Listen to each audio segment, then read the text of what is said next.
चलो देखो, ये बिहाइव इंग्लिश का छठा स्टोरी हम लोग पढ़ रहे हैं जिसका नाम क्या है? कौन लिखा है? क्या चीज है ये? वाह, थैंक्स बेटा। ऑटोबायोग्राफी। क्या पैराग्राफ तक पढ़ चुके थे? और आज स्टार्ट कब करेंगे? तीसरा पैराग्राफ। तीसरा पैराग्राफ आपके सामने आ गया, आप ध्यान से देखेंगे। दिख रहा है? देखिए, कहता है, पीला कलर दिख रहा है एडिटर? नहीं दिखता होगा। The second world war. World war means विश्व युद्ध, राइट। द्वितीय विश्व युद्ध हुआ था ना? कब हुआ था? हाँ, 45 तक हुआ था। कहते हैं the second world war. Second world war, इसको हिंदी नहीं भी लेंगे चलेगा, आप समझ चुके हैं। द्वितीय विश्व युद्ध को सेकेंड वर्ल्ड वार बोलते हैं ना। वर्ल्ड में विश्व, वार में युद्ध। धरती का लगभग देश इंगेज हो गया था उसमें, इसलिए विश्व लेवल का युद्ध कहा गया, वर्ल्ड वार कहलाया ना। Second world war broke out, शुरू हो गया। ब्रोक आउट मीन्स शुरू हो गया इन 1939। कब शुरू हो गया? 1939। When I was 8 years old, जब मैं 8 साल का था। एज में ओल्ड लगता है, उसमें बूढ़ा थोड़ा अर्थ नहीं लेना है। 8 साल का था, ओल्ड उसमें लगेगा ही, ठीक ना। For reasons I have never been able to understand a sudden demand for tamarind seeds adapted in the market. अब आपको देखिए इस सेंटेंस को समझने में क्या आएगा। पहले टेमरिंड आप समझिए, TAMARIND। टेमरिंड किसको कहते बताइए? इमली को बोलते हैं। किसको बोलते हैं? बड़ी मजा लगता है खाने में, इमली लगता है ना।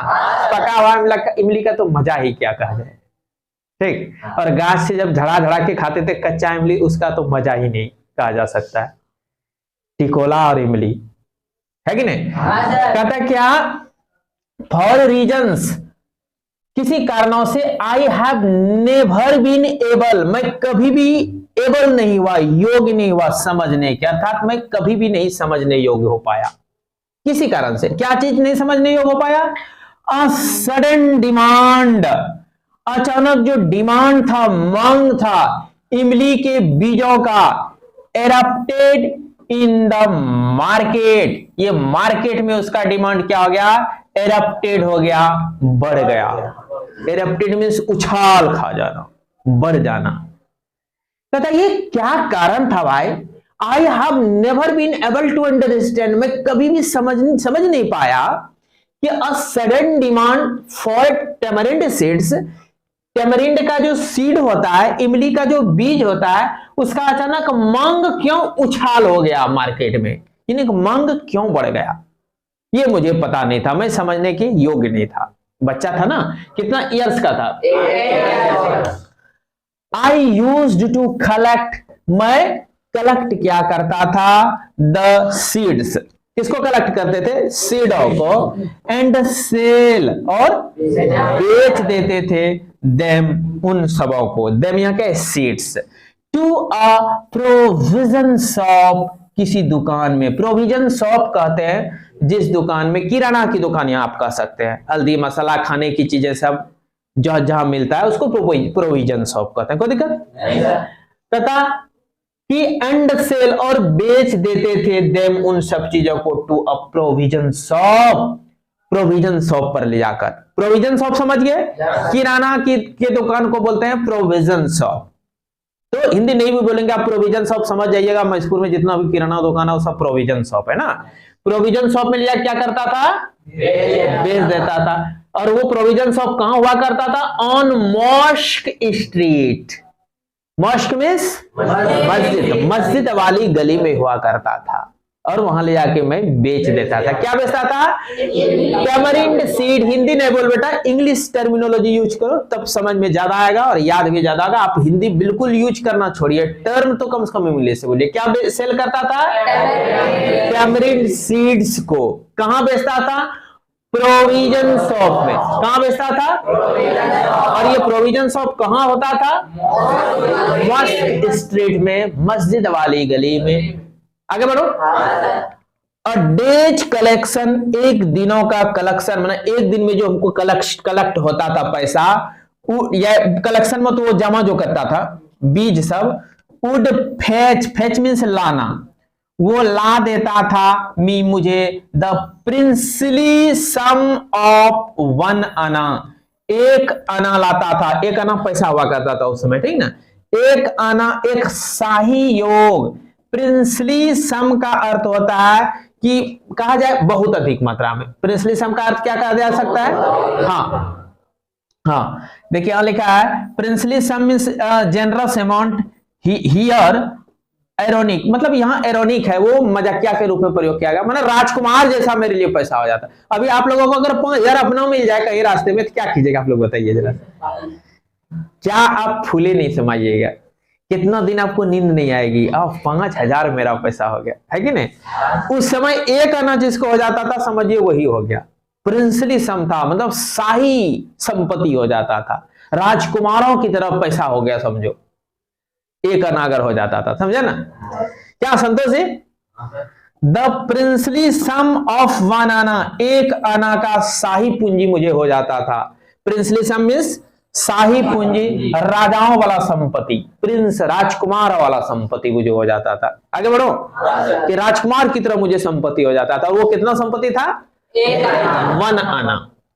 और कैसे वो आता था? 1 दिन का जब कलेक्शन करता था सीड्स को, कलेक्शन करके प्रोविजन शॉप में जब बेचता था तो उनको कितना मिल रहा है? 1 आना।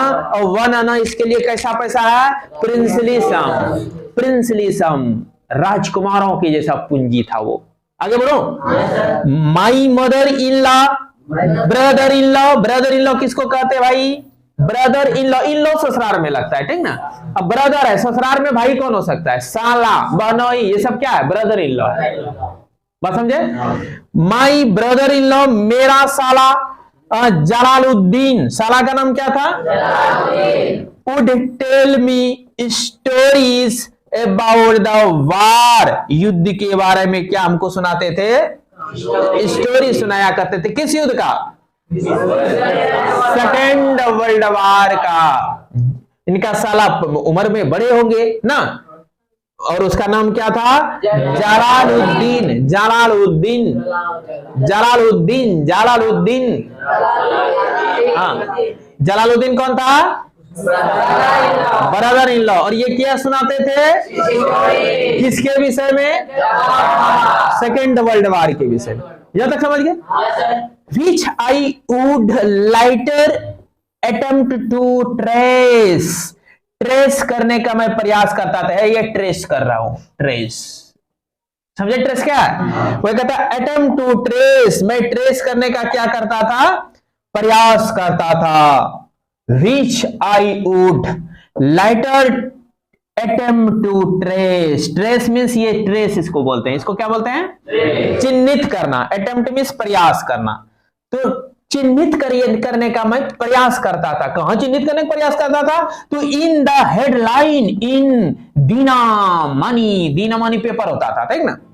दीनामणि पेपर जैसे अपने यहां चलता है ना, क्या क्या चलता है? दैनिक जागरण, प्रभात खबर, हिंदुस्तान, ये सब पेपर है ना। उसी इस प्रकार उस समय उनके जमाने में दीनामणि एक अखबार हुआ करता था, और दीनामणि अखबार का हेडलाइन देख देख के खोजते थे। कहीं हेडलाइन में वर्ल्ड वार के बारे में होगा, द्वितीय विश्व युद्ध के बारे में होगा, और ये ट्रेस करना चाहता था पेपर लेके। कौन पेपर?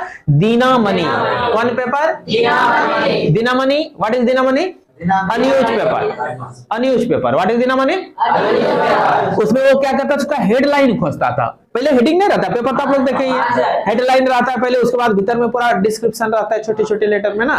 तो हेडलाइन खोजता था किधर? वर्ल्ड वार के बारे में, क्योंकि जलालुद्दीन ने इनको सुनाया है, जीजाजी या साला होंगे ना, साला ही है, तो उनको सुनाए हैं जलालुद्दीन।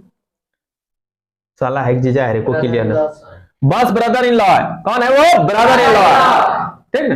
जी जा रही है साला ब्रदर इन लॉ है। कौन है? Brother in law. Live story पढ़ेंगे तब पता चल जाएगा। हाँ, साला ही है ना। हाँ वही साला है। हेडलाइन इन दीनामणि, दिनामणि में हेडलाइन के रूप में वो ट्रेस करने का प्रयास करता था। अटेम्प्ट मीन्स प्रयास करना, ट्राई करना। अटेम्प्ट मीन्स आगे कहता है दिनामणि आवर एरिया, जो कि हमारे क्षेत्र में हुआ करते थे।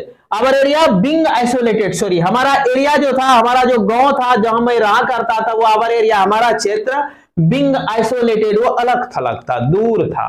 ये क्या है, ये बिल्डिंग क्या है, आइसोलेटेड है ना। विलेज के रिस्पेक्ट में देखिएगा तो ये बिल्डिंग क्या है, आइसोलेटेड है, जहां आप लोग पढ़ रहे हैं, अगल बगल घर नहीं है। वह कहता है आवर एरिया बिंग आइसोलेटेड, हमारा एरिया अलग थलग हुआ करता था। वॉच कंप्लीटली अनअफेक्टेड, वो पूरा पूरी इफेक्ट नहीं हुआ था, बिल्कुल अनअफेक्टेड था, अप्रवाहित था, अप्रवाहित था, हाँ अप्रभावित था, अनअफेक्टेड था। वॉच कंप्लीटली अनअफेक्टेड, पूर्णतः अप्रभावित था बाय द वार, इस युद्ध से।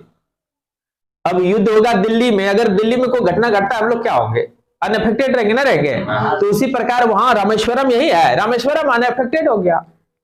आगे बढ़ो। But soon India was forced to join the allied forces. देखिए अलाइड फोर्स किसको बोलते जानते हैं, ब्रिटेन, अमेरिका, रूस आदि का जो सेना होता था, आर्मी होता था, उसको अलाइड फोर्सेस बोलते हैं। क्या बोलते हैं, अलाइड फोर्सेस बोलते हैं। कोई दिक्कत है, देखिए यहां लिखा भी है अलाइड फोर्सेस के बारे में। देखिए what is allied forces, the armies of UK, United kingdom किसको बोलता है, ब्रिटेन को, USA United states of America and Russia, इसका जो आर्मी हुआ करता है उसको बोलते हैं अलाइड फोर्सेस। क्या बोलते हैं, अलाइड फोर्सेस। अब इंडिया को क्या कर दिया, फोर्स कर दिया। क्या कर दिया, फोर्स। जैसा मनोज भैया कभी धकिया मुखिया ट्यूशन आने के लिए बोले ना, धकिया मुखिया के अभी उसको कहीं भेज देंगे दुकान, तो उसको क्या बोलेंगे, फोर्स करना। जाने का मन नहीं था लेकिन जबरदस्ती जाना पड़ा। उसी प्रकार यहां क्या हो रहा है, हाँ, but soon India was forced, जल्दी इंडिया को क्या किया गया, हाँ धक्याया मुक्याया गया, टू ज्वाइन करने के लिए the allied forces, allied force में। अलाइड फोर्स जान के कहां का आर्मी है, ये तो आर्मी का झुंड है। अलाइड फोर्सेस में उस आर्मी में ज्वाइन करने के लिए इंडिया को फोर्स किया गया, जबरदस्ती भेजा गया ना। And something like a state of emergency, अब कहता है और समथिंग कुछ ऐसा हुआ, something like a state of emergency, आपातकाल की स्थिति की तरह हो गया। वाज डिक्लेयर्ड, उसको घोषणा कर दिया, sorry, some and something was said and something like a state of emergency was declared, कहता है आपातकाल की घोषणा कर दी गई। आपातकाल की स्थिति क्या होता है, आप लोग इकोनॉमिक्स में पढ़िएगा, ठीक ना, कि आपातकाल समझिए मतलब जो कहेगा वो सरकार उसमें आपातकाल की घोषणा कर देते थे, जो उनका जो नियम है वो आपको फॉलो करना पड़ेगा, जो कहेंगे वो करना पड़ेगा आपको, ठीक है। जिस देश को जो कहेगा वो करना पड़ेगा, देश लेवल का आपातकाल हो गया। The first state of emergency was declared, अब इमरजेंसी का घोषणा कर दिया कि आपातकाल की स्थिति है, सेना चाहिए तो चाहिए, सेना चल जाएगा ना। The first casualty came in the form of the suspension, और इसका जो पहला कैजुअलिटी आया, पहला प्रभाव जो पड़ा वो क्या पड़ा, in the form of the suspension, उन निलंबित के रूप में, of the train halt, train का ठहराव रोक दिया गया at Rameswaram station, Rameswaram station में। सस्पेंशन मीन्स रोकना, स्टॉप कर देना, ठीक ना। कहता है आपातकाल की घोषणा जो हुआ, आपातकाल की घोषणा जो हुआ ना आया, जबरदस्ती जी सर बोलने का बीमारी बना लिए। द फर्स्ट कैजुअलिटी क्या मतलब, क्या पहली जो कैजुअलिटी यहाँ कही है, दुर्घटना, पहली दुर्घटना आई, क्या इसको पढ़ेंगे, पहली दुर्घटना आई in the form of the, मतलब वो जो आपातकाल का घोषणा हो गया तो उसका पहला प्रभाव, दुष्प्रभाव भी कह सकते हैं। द फर्स्ट कैजुअलिटी कम, पहला दुष्प्रभाव आया, दिखा, क्या दिखा कि इन the form of the suspension, रोकने के रूप में, इन द फॉर्म रूप में, ऑफ द सस्पेंशन रोकने के रूप में, किसको रोकने के रूप में, ऑफ द ट्रेन, ट्रेन को, ट्रेन हॉल्ट, ट्रेन रोक ठहराओ, जैसे कि ट्रेन आती है और इस जगह रुकती है पहले, उसके बाद आगे बढ़ती है, और मैं घोषणा कर दूं कि ट्रेन यहां नहीं रुक सकती है, तो ट्रेन हॉल्टेज होता था, यहाँ हॉल्ट में स्टॉप ना होता है, ट्रेन हॉल्टिंग होता है यहाँ। अब मैं सरकारों में घोषणा कर दे यहाँ ट्रेन नहीं रुक सकती है, तब ट्रेन आएगी तो क्या होगा, तब नतीजा होगा पेपर ऊपर जो लेकर के बेचने का काम करता था, ट्रेन के द्वारा पेपर आती थी, वो पेपर लेकर के जो जो बेचते थे उनको पेपर कैसे मिलेगा जब वहां ठहरेगी ही नहीं, तो वो क्या करने लगा, जाते समय ट्रेन की खिड़की से फेंकने लगा पेपर बेचने करने वाला सब ना। अब क्षेत्रीय जो पेपर लेने वाला, पेपर बेचने वाला तो कई फेज में हो जाता है ना, तो हेड सेलर जो होता था तो वो ट्रेन से क्या करता था, फेंक देने लगा, और यहाँ क्षेत्रीय पेपर बेचने वाला जो होते थे वो लोग पेपर क्या करते थे, उठा उठा के जमा करना पड़ता था उनको, फेंकते गया उठा उठा जमा करने लगा, कम बढ़ जाएगा आदमी के ना, कि उठाएगा जमा करेगा बंडल रखेगा तो कम बढ़ेगा ही। तो अब्दुल कलाम जी के जो भाई थे या कोई थे, वो पेपर बेचते थे, ठीक ना, और पेपर बेचते थे तो उनका काम बढ़ गया, कब हमको जमा करके बंडल बनाना है, तब उनको काम चाहिए, एक आदमी चाहिए हेल्पर के रूप में, फिर एपीजे अब्दुल कलाम को ले लिया। एपीजे अब्दुल कलाम पैसा कमाने लगे, अब वो उनको मजदूरी देने लगे, तो इनको वो भी मजा लगने लगा, अब तुम्हें पैसा कमाने लगा ना। देखिएगा क्या आगे कहानी मिलेगा। द फर्स्ट कैजुअलिटी केम, पहला दुष्प्रभाव आया, पहला दुर्घटना हुई या पहला घटना घटी, क्या पहला घटना घटी, क्या घटी, तो देखते हैं कि इन the form of the suspension of the train halt, train के ठहराव का जो हो गया, क्या हो गया, स्टॉपेज हो गया, रोक लग गया, क्या लग गया, निलंबित हो गया। सस्पेंशन में निलंबन भी होता है, ठीक ना, निलंबन में वही रोकना। At Rameswaram station, Rameswaram station पर ट्रेन नहीं रुक सकती है, ट्रेन का होल्डिंग ऑफ सस्पेंशन हो गया, निलंबित हो गया कि हाँ ट्रेन नहीं रुक सकती। आगे बढ़ो। तब the newspapers now had to be bundled and thrown out from the moving train, है ना, newspaper now had to be bundle, उसको बंडल बनाना पड़ा, एंड थ्रोन आउट, बाहर फेंकना पड़ा, फ्रॉम द मूविंग ट्रेन, चलती ट्रेन से। अब न्यूज़पेपर अब उस क्षेत्र में, रामेश्वरम के क्षेत्र में कैसे जाएगा, रामेश्वरम स्टेशन पर तो ट्रेन ठहरेगी नहीं, ट्रेन हॉल्टेज पर सस्पेंशन लग गया है। तब क्या करने लगा, वो लोग पेपर का बंडल बना के थ्रोन आउट कर देता था, फेंक देता था, thrown out means thrown out, फेंक देता था फ्रॉम द मूविंग ट्रेन, चलती हुई ट्रेन से। आगे बढ़ो। On the Rameswaram road, Rameswaram road पर फेंक देता था, बिटवीन रामेश्वरम एंड धनुषकोडी, धनुषकोडी भी एक स्टेशन है, क्षेत्रीय स्टेशन है, ठीक ना, धनुषकोडी क्या है, क्षेत्रीय स्टेशन। अब देखिए ये ट्रेन का पटरी है, यहाँ रामेश्वरम है, इससे आगे और कहीं धनुषकोडी होते हुए आगे बढ़ना है, और यहाँ जो रामेश्वरम पर जब गाड़ी आती थी तो ये फेंकते फेंकते फेंकते आगे बढ़ जाता था। रामेश्वरम और धनुषकोडी के बीच में जो है आदमी बंडल कलेक्ट करता था अपनी बात समझ में आया। तो कहता है कि ये फेंक देता था रामेश्वरम रोड पर, और वो रोड पर कहां से कहां के बीच फेंकता था, तो बिटवीन रामेश्वरम एंड धनुषकोडी, धनुषकोडी और रामेश्वरम के बीच में फेंक देते थे। क्या चीज फेंकते थे, बंडल ऑफ न्यूज़पेपर। आगे बढ़ो। That forced my cousin Shamsuddin, तब विवश हो गया, फोर्स हो गया, मजबूर हो गया मेरा जो कजन था, मेरा जो चचेरा भाई था, जिसका नाम था शमसुद्दीन, हु डिस्ट्रीब्यूटेड न्यूज़पेपर्स, जो कि न्यूज़पेपर क्या करते थे, डिस्ट्रीब्यूट करते थे, वितरण करते थे लोगों को। इन रामेश्वरम, देखिए यहां डबल कोमा के साथ एक चीज दिखाया गया है, मैं बता दूं जरा सा आप लोगों को। यहां देखिए एक कोमा है, देख रहे हैं कोमा आप, इस जगह कोमा है ना, और फिर आगे बढ़िए कहीं ना कहीं कोमा होगा, यहां कोमा है, और ये जो बताया यहां से यहां तक, that forced my cousin Shamsuddin, जिसने मेरे शमसुद्दीन को, मेरा कजन जो शमसुद्दीन था, चचेरा भाई जो शमसुद्दीन था, उसको विवश कर दिया, क्या चीज के लिए, to look for a helping hand, एक हेल्पिंग हैंड को खोजने के लिए विवश कर दिया। और डबल कोमा यहां और यहां के बीच में जो है इसको छोड़ दीजिए अभी। That forced my cousin Shamsuddin to look for, ना खोजना, टू लुक फॉर, खोजने के लिए क्या कर दिया, विवश कर दिया। इस घटना ने बंडल बना के जो फेंकने लगा ना, तब अब शमसुद्दीन को क्या हुआ, एक विवशता हो गया, क्या चीज करने के लिए, टू लुक फॉर, खोजने के लिए, अ हेल्पिंग हैंड, एक हेल्पर, एक लेबर, एक मजदूर।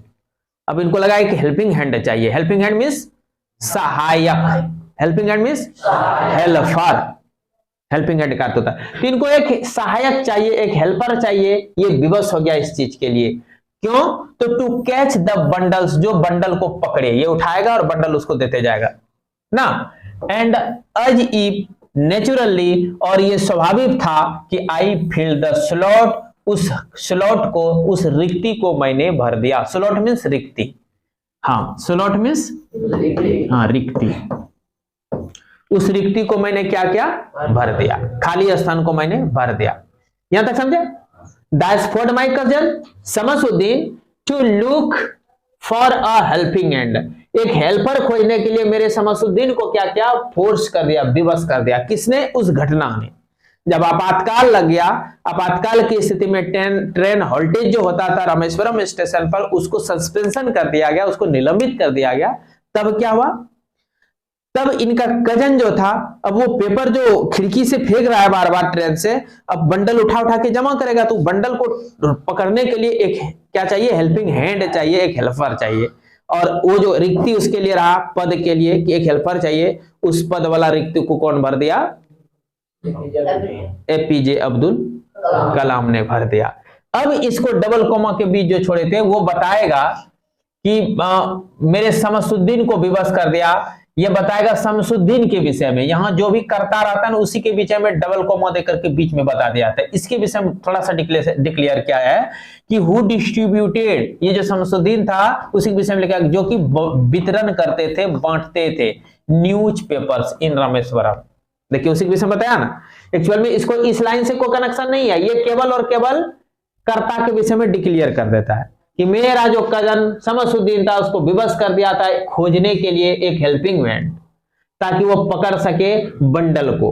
और मानो कि मैंने उसके स्लॉट को स्वाभाविक रूप से क्या कर दिया? मैंने स्लॉट को फिल कर दिया, भर दिया। यहां तक समझ गए? अब वो शमसुद्दीन के विषय में एक लाइन यहां बता दिया, कोमा देखिए बताया ना, यहां से लेके यहां तक देखिए कोमा में आया है ना। और इसको बताया है कि वो जो शमसुद्दीन था वो कौन था? वो डिस्ट्रीब्यूट करता था। क्या करता था? News paper. कहां? कोई दिक्कत? और उस रिक्ति को मैंने भर दिया। Shamsuddin helped me earn my first wages, मेरा पहला वेजेस, वेजेस में ना कमाई, WSGES, वेजेस मीन्स कमाई, पगार, वेजेस मीन्स पगार, पगार, पगार, मेरा पहला पगार मतलब मजदूरी कमाने में मेरा भाई जो शमसुद्दीन था उसने मेरा क्या किया? हेल्प किया। हाफ अ सेंचुरी लेटर, आधा 100 साल के बाद ना, आधा शताब्दी के बाद, I can still feel the surge of pride, मैं अभी भी गर्व की लहर का अनुभव कर सकता हूं। आई कैन स्टिल, मैं अब भी feel, I can feel means मैं अनुभव कर सकता हूं, स्टिल अब भी, मैं अब भी अनुभव कर सकता हूं द सर्ज ऑफ प्राइड, गौरव की लहर, गर्व की लहर। मैं किसको अनुभव कर सकता हूं? द सर्ज ऑफ प्राइड, गर्व की लहर, गर्व की लहर। सर्ज मीन्स लहर, नहीं कहते गौरव की लहर है मेरे लिए ना। In earning my own money, मैं अपना खुद का जो पैसा कमाता था उस पर मैं गर्व का अनुभव कर सकता हूं। फॉर द फर्स्ट टाइम, पहली बार। कहता मुझे आज भी गर्व है उस समय का, पहली बार जब मैं पैसा कमाया था तो मुझे याद है किस प्रकार मैं पहली बार पैसा कमाया था और मुझे मजा आया था कि मैं अपना पैसा कमा रहा हूं। बात बुझे? मतलब गरीब आदमी जब पहली बार पैसा कमाता है तो उसको आनंद लगता है अलग ढंग का ना। एवरी चाइल्ड इज बोर्न, अब देखिए क्या मजेदार बात कह रहा है, रियल स्टोरी है इसलिए सबको सुनना चाहिए चित्त स्थिर करके। एवरी चाइल्ड इज बोर्न, हर एक बच्चा जन्म होते हैं या पैदा होते हैं विथ सम इनहेरिटेड कैरेक्टरिस्टिक, कुछ आनुवंशिक गुणों के साथ।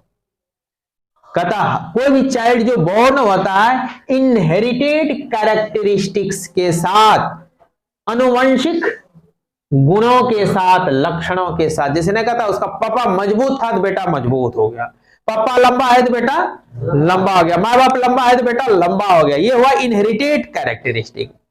माँ बाप गोरा है तो बेटा गोरा हुआ, माँ बाप काला है तो बेटा काला हुआ। ये क्या हुआ? इनहेरिटेड कैरेक्टरिस्टिक, इसको आप कुछ नहीं कर सकते हैं। कहता है माँ बाप बहुत टैलेंटेड है, बहुत ब्रेनी है, बेटा भी टैलेंटेड हो जाएगा। माँ बाप बहुत जीनियस है, खुरापात है, बेटा जीनियस खुरापात हो जाता है। बात समझ रहे हैं? माँ बाप नेता है, बेटा नेता बनना चाहता है। ये इनहेरिटेड नहीं है, ठीक है। लेकिन फिर भी कह सकता हूं कि उसका जो क्या कह रहा है कि विथ सम इनहेरिटेड कैरेक्टरिस्टिक्स, कुछ अनुवंशिक गुणों के साथ हर बच्चा क्या होता है? बॉर्न होता है। समझ गए? एवरी चाइल्ड इज बॉर्न, हर बच्चा बॉर्न होता है, पैदा होते हैं कुछ अनुवंशिक गुणों के साथ, कैरेक्टरिस्टिक के साथ। Into a specific socio economics, एक विशेष सामाजिक, आर्थिक एंड इमोशनल इन्वायरमेंट, और भावनात्मक वातावरण में। हर एक का अपना अपनी एक विशेष सामाजिक आर्थिक वातावरण होता है। जैसे को प्रोफेसर कॉलोनी में जन्म ले लेगा तो क्या होगा? तो वो देखेगा सबको पैसा वाला ही ना। कोई लेबर मजदूर के घराने में जन्म लिया तो उसका सोशियो इकोनॉमिक सामाजिक आर्थिक स्थिति उस टाइप का दिखेगा ना। कोई भिखमंगा के टोली में रहता है, कोई यायावर के टोली में रहता है, जहां की वो नटगुगला लोग हुआ करते हैं ना, तो उनके ही टोली में जन्म लेगा तो आदमी देखेगा अपना सोशियो इकोनॉमिक अलग ढंग का। को पदाधिकारी लोग जहां बसते हैं उस मोहल्ला में जन्म लेगा तो उसी टाइप का देखेगा। बात समझ रहे हैं? वो कहता है कि वो जो कुछ इनहेरिटेड कैरेक्टरिस्टिक के साथ जन्म भी होता है into a specific socio economic and emotional environment, एक विशेष सामाजिक, आर्थिक और भावनात्मक वातावरण में बच्चा कुछ विशेष गुण लेके पैदा होते हैं। समझ में आया? एक विशेष, स्पेसिफिक में ना, विशेष, स्पेसिफिक में विशिष्ट सामाजिक, आर्थिक और भावनात्मक वातावरण में जन्म से कुछ गुण लेकर के हर एक बच्चा पैदा होते हैं। समझे? यहां डबल बात बताना चाह रहा है कि सामाजिक, आर्थिक और भावनात्मक वातावरण भी सबका अलग अलग होता है, और उसमें जो बच्चा जन्मजात गुण लेके आता है वो कुछ सम स्पेशल होता है, अपना अपने, सबका एक नहीं होता है। आगे बढ़ो। एंड ट्रेंड, और वो सीखता है या उसको सिखाया जाता है, प्रशिक्षण दिया जाता है इन सर्टेन वेज, किसी न किसी तरीके से। समाज का जो सोशियो इकोनॉमिक कंडीशन होता है या हमारा जो क्या कहते हैं एनवायरमेंटल चीज जो भी कुछ होता है, अपने अपने वातावरण या समाज में कुछ कुछ गुण को सीखते नहीं हम लोग समाज से, बहुत चीज समाज से सीखने को मिलता है। अलग अलग समाज का कुछ कुछ विशेष गुण होता है। एंड ट्रेंड, और सिखाया जाता है सर्टेन वेज, अलग अलग तरीके, खास तरीके से, बाय फिगर्स ऑफ अथॉरिटीज, महान लोगों के द्वारा। फिगर्स में ना यहाँ पुरुष हो जाएगा, ठीक ना। फिगर्स ऑफ अथॉरिटीज मीन्स ज्ञानी लोगों के द्वारा। फिगर्स ऑफ अथॉरिटीज मीन्स ज्ञानी लोग। फिगर्स ऑफ अथॉरिटीज मीन्स ज्ञानी लोग। कहता है and trend in certain veg, और किसी खास तरीके से उसको क्या किया जाता है? ट्रेंड किया जाता है बाय फिगर्स ऑफ अथॉरिटीज, ज्ञानी लोगों के द्वारा, ज्ञानी लोगों के द्वारा। आगे बढ़ो। आई inherited honesty and self discipline from my father. देखिए बहुत इंपॉर्टेंट लाइन आ गया। आई इनहेरिटेड, इनहेरिट में ना अनुवंशिक रूप में आना, बाप दादा जो आता है उसको क्या आता है? इनहेरिटेड। आई इनहेरिटेड, मेरे में आया था ऑनेस्टी एंड सेल्फ डिसिप्लिन, ईमानदारी और स्व अनुशासन, मतलब खुद उनका विवेक कम करे। सेल्फ डिसिप्लिन जिसको होता है ना, खुद विवेक उसका जग जाता है कि हमको ये कम नहीं करना चाहिए, इससे हमको जो है प्रताड़ना मिलेगा, ये कम हमें नहीं करना चाहिए, मेरा स्टूडेंट का ये कम नहीं है। वो खुद को बहुत चीज दिमाग में उसको आने लगता है। बात बुझे ना? क्या करने से हानि है, क्या करने से हमारा प्रशंसा है, वो खुद उसको समझदारी डेवलप होने लगता है। उसको कहते हैं सेल्फ डिसिप्लिन आ जाना। सेल्फ डिसिप्लिन सबको नहीं आता है, बहुत जीनियस बच्चा को आता है। जिसको सेल्फ डिसिप्लिन आ जाएगा वो बच्चा शिकायत पल्ले जल्दी नहीं आने देगा। बात बुझे? ये भी आईक्यू के आधार पर डेवलप हो जाता है। तो सेल्फ डिसिप्लिन आता है बच्चों में, समय के साथ आ जाता है। कहता है क्या? आई इनहेरिटेड, मुझे मिला है ऑनेस्टी, ईमानदारी एंड सेल्फ डिसिप्लिन, और सेल्फ डिसिप्लिन का गुण किससे? From my. ये लाइन बोलो तो।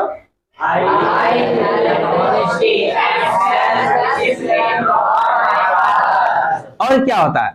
कहता है फ्रॉम माई मदर, मेरी मां से आई inherited faith in goodness and deep kindness, और and so did my 3 brothers and sisters। वो तो बाद वाली बात है। कहता है from my mother, मेरी माँ से।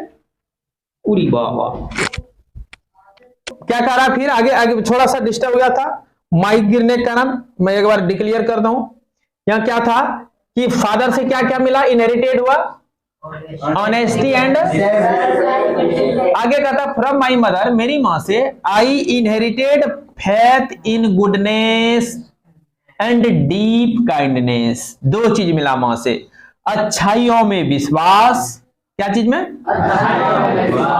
Faith in kindness and deep kindness, sorry goodness है, अच्छाइयों में विश्वास एंड डीप काइंडनेस, और गहरी दयालुता ना, और मतलब किसी के दुख को बर्दाश्त नहीं कर पाना। कोई दुखी रहे तो इनको खुद अंदर में लगने लगना, ये इस कष्ट से दुखित है ना, ये वह डीप काइंडनेस आ जाना। ये मतलब इनकी माँ बहुत दयालु होगी, माँ बहुत अच्छाई चीजों में विश्वास करती थी, ये दोनों गुण माँ से आ गया ना। Faith in goodness, faith in goodness, अच्छाइयों से में विश्वास, और डीप काइंडनेस, और गहरा दयालुपन, ये दो चीज किससे मिला। अब आपको याद रखना है बात, doctor APJ Abdul Kalam has inherited faith in goodness and deep kindness from his mother. आगे बढ़ो। And so did my 3 brothers and sister. अब कहता है यही चीज हुआ था मेरे 3 भाइयों को भी और बहन को भी। 3 भाई और बहन थे, उन लोगों को भी क्या क्या मिला होगा, तो ऑनेस्टी और सेल्फ डिसिप्लिन किससे मिला होगा, फादर से मिला होगा, और फेथ इन गुडनेस और डीप काइंडनेस किससे मिला होगा। आगे बढ़ो। आगे कहता है, अब देखिए यहाँ काम किस तरह बदल रहा है। आगे है कि I had 3 close friends. Friend बहुत सारे होते हैं लेकिन 3 तो कैसा है, close friends in my childhood, बचपन में। उसका नाम क्या है, रामानाथ दास शास्त्री। पहला का नाम क्या हुआ, हाँ, अरविंदन, शिव प्रकाशन, 3 क्लोज फ्रेंड्स हुआ, रामानाथ दास शास्त्री, अरविंदन, शिव प्रकाशन। देखिए क्या कहता है, ऑल दीज बॉयज, ये तीनों लड़के, वर फ्रॉम ऑर्थोडॉक्स हिंदू ब्राह्मण फैमिलीज। बोलिए,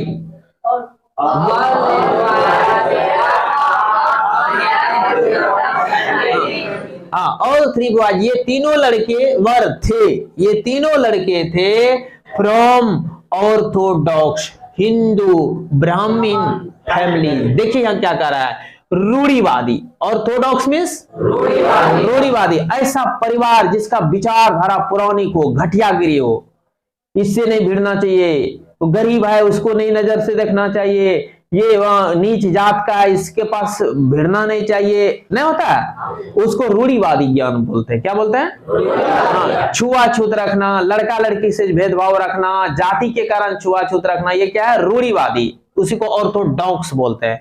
तो कहता है रूढ़िवादी हिंदू ब्राह्मण परिवार में तीनों का जन्म हुआ था, अर्थात तीनों घरों में इस तरह का भेदभाव हुआ करता होगा।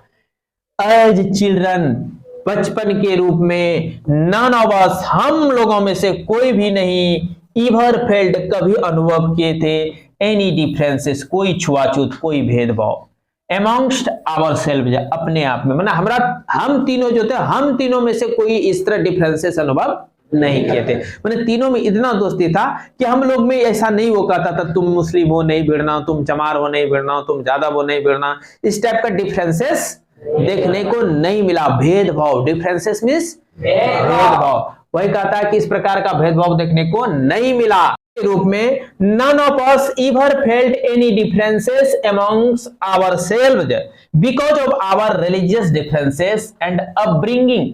अपब्रिंगिंग कहते हैं प्राइमरी एजुकेशन को, प्रारंभिक